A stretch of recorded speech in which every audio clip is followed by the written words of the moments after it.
মনীষী পঞ্চানন বর্মার 160তম জন্মদিবস শ্রদ্ধার সাথে পালিত হলো কোচবিহারে। এদিন কোচবিহার রাসমেলা মাঠ সংলগ্ন সুনীল সরণিতে মনীষী পঞ্চানন বর্মার মূর্তির পাদদেশে জমায়েত হয়ে তাকে শ্রদ্ধা জানান বিভিন্ন সংগঠনের পাশাপাশি বিভিন্ন ব্যক্তিত্বরা।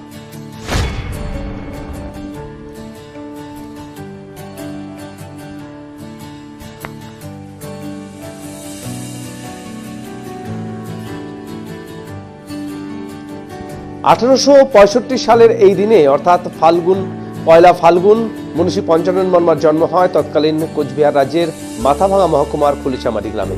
পঞ্চানন বর্মা কোচবিহার ভিক্টোরিয়া কলেজ থেকে গ্র্যাজুয়েশন, কলকাতা সরকারি সংস্কৃত কলেজ থেকে সংস্কৃতে MA এবং 1898 সালে কলকাতা বিশ্ববিদ্যালয় থেকে BL ডিগ্রি লাভ করেন। 1901 সালে তিনি রংপুরে আইন ব্যবসা শুরু করেন। পঞ্চানন বর্মা বর্ণবাদী হিন্দুদের দৌরাত্ম্য ও নির্যাতনের শিকার স্থানীয় রাজবংশী মানুষের ধর্মীয় ও সামাজিক অবস্থার পরিবর্তনে ক্ষত্রিয় আন্দোলন শুরু করেন। এই আন্দোলনের লক্ষ্য ছিল উত্তরবঙ্গে রাজবংশী সম্প্রদায়কে ব্রাত্য ক্ষত্রিয় থেকে আর্য জাতি সম্ভূত পৌণ্ড্র ক্ষত্রিয় হিসাবে প্রতিষ্ঠা করা। অবশ্য 1891 সাল থেকে উত্তরবঙ্গের রাজবংশীদের মধ্যে ক্ষত্রিয় আন্দোলনের সূচনা হলেও নেতৃত্বের অভাবে সে আন্দোলন যথার্থ রূপ নিতে পারেনি। পঞ্চাননের নেতৃত্বে 1317 সালের 18 জ্যৈষ্ঠ রংপুরে ক্ষত্রিয় সমিতি প্রতিষ্ঠিত হয় এবং তিনি তার সভাপতি নির্বাচিত হন। তার প্রচেষ্টায় রংপুর জেলা স্কুলে রাজবংশী ছাত্রদের জন্য ক্ষত্রিয় ছাত্রাবাস এবং রাজবংশীদের সাহায্যের জন্য কুড়িগ্রামে ক্ষত্রিয় ব্যাংক স্থাপিত হয়।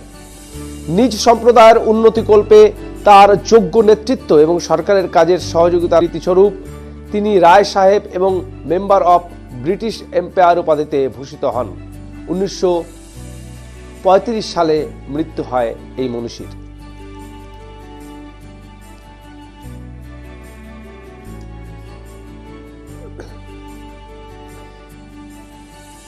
এদিন তার মূর্তির পাদদেশে জমায়েত হয়ে তাকে শ্রদ্ধা জানান তৃণমূল কংগ্রেসের কোচবিহার জেলা সভাপতি অভিজিৎ দেবভৌমিক।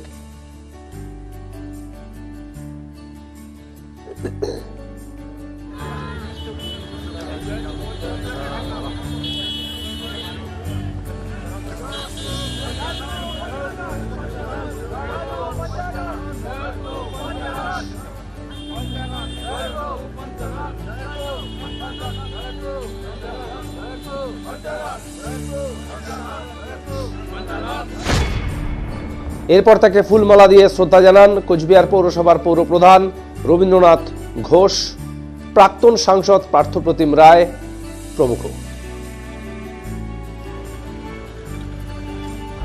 রবীন্দ্রনাথ ঘোষ শ্রদ্ধা জানাচ্ছেন ঠাকুর পঞ্চানন বর্মাকে।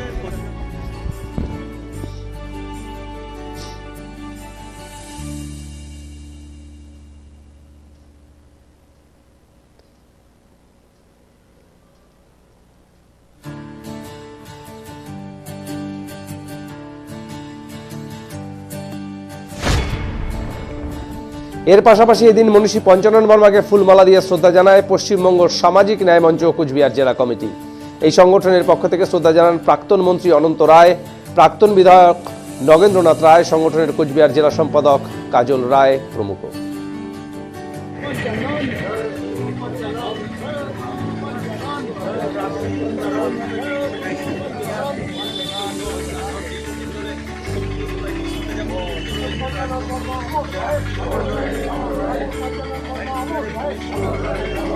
বর্তমান প্রেক্ষাপটে দাঁড়িয়ে মনীষী পঞ্চানন বর্মার জীবন দর্শনকে অনুসরণ করাটা কতটা জরুরি তা সংক্ষেপে ব্যাখ্যা করেন প্রাক্তন সাংসদ পার্থপ্রতিম রায়। আজকে মনীষী পঞ্চানন বর্মার 160তম জন্ম জয়ন্তী।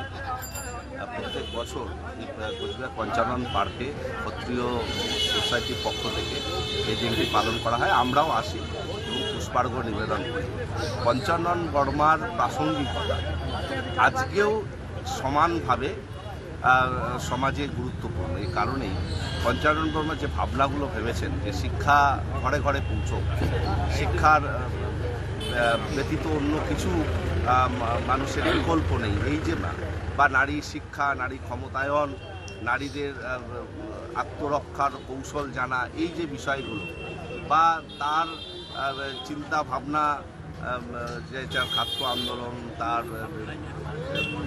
সমাজ যে আন্দোলন, এবং সবথেকে বড় কথা যে ক্ষত্রিয় সমাজের মানুষকে যে প্রাপ্তত্ব মোচন করা, ভূমিত ধারণ করানোর মধ্য দিয়ে তাদেরকে প্রাপ্তত্ব মোচন করে তিনি ক্ষত্রিয়তে রূপান্তরিত করলেন। এই যে তার ভাবনা, সেই ভাবনাটা কিন্তু আজকেও দিনেও ভীষণ ভীষণভাবে প্রাসঙ্গিক। তাই পঞ্চানন বর্মাকে নিয়ে সরকারিভাবে কাজ হচ্ছে, বেসরকারিভাবে উদ্যোগ হচ্ছে, এবং পঞ্চানন বর্মাকে আরও বেশি জানতে হবে। এই প্রজন্মের মানুষকে, এই প্রজন্মের ছেলে মেয়েদেরকে আমরা বিশ্বাস করি তাহলে উত্তর পূর্ব ভারতে আরও বেশি করে জনজাগরণ